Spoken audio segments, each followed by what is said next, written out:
ഡൽഹിയിൽ പുകമഞ്ഞ് രൂക്ഷമാക്കുകയാണ്. അന്തരീക്ഷ മലിനീകരണ തോത് ഉയരുന്നത് ആരോഗ്യ പ്രശ്നങ്ങൾക്ക് കാരണമാകുന്നതിനാൽ ജാഗ്രത പാലിക്കണമെന്ന് നിർദ്ദേശമുണ്ട്. കഴിഞ്ഞ 24 മണിക്കൂറിനിടെ നിയമലംഘനം നടത്തിയ 11,776 വാഹനങ്ങൾക്ക് ഡൽഹി പോലീസ് പിഴ ചുമത്തി.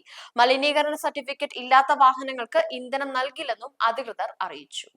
ദേശീയ തലസ്ഥാനത്ത് ശൈത്യത്തിനൊപ്പം വായു മലിനീകരണവും രൂക്ഷമായതോടെ ജനജീവിതം ദുസ്സഹമാകുന്നു.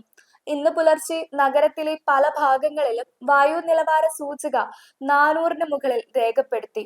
ഇത് ആരോഗ്യത്തിന് അതീവ ഹാനികരമായ ഗുരുതരം എന്ന വിഭാഗത്തിലാണ് ഉൾപ്പെടുന്നത്. പ്രത്യേകിച്ച് ആനന്ദ് വിഹാർ, വിവേക് വിഹാർ തുടങ്ങിയ മേഖലകളിൽ വായു നിലവാരം മോശമായി നിലനിൽക്കുന്നു. തണുത്ത കാറ്റും അന്തരീക്ഷത്തിലെ ഈർപ്പവും കാരണം മലിനീകരണ കണികകൾ ഭൂമിക്ക് അരികിൽ തങ്ങി നിൽക്കുന്ന ഇൻവേഷൻ പ്രതിഭാസമാണ് സ്ഥിതി വഷളാക്കുന്നത്. കനത്ത മൂടൽമഞ്ഞ് തുടരുന്നതിനാൽ കേന്ദ്ര കാലാവസ്ഥാ വകുപ്പ് ഡൽഹിയിൽ ഓറഞ്ച് അലർട്ട് പ്രഖ്യാപിച്ചു. കാഴ്ചാപരിധി കുത്തനെ കുറഞ്ഞത് ഗതാഗത സംവിധാനങ്ങളെ സാരമായി ബാധിച്ചിട്ടുണ്ട്.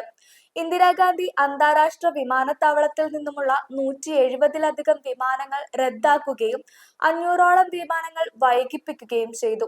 താപനില 9 ഡിഗ്രി സെൽഷ്യസിലേക്ക് താഴ്ന്നതോടെ കുത്തനെ തണുപ്പാണ് അനുഭവപ്പെടുന്നത്.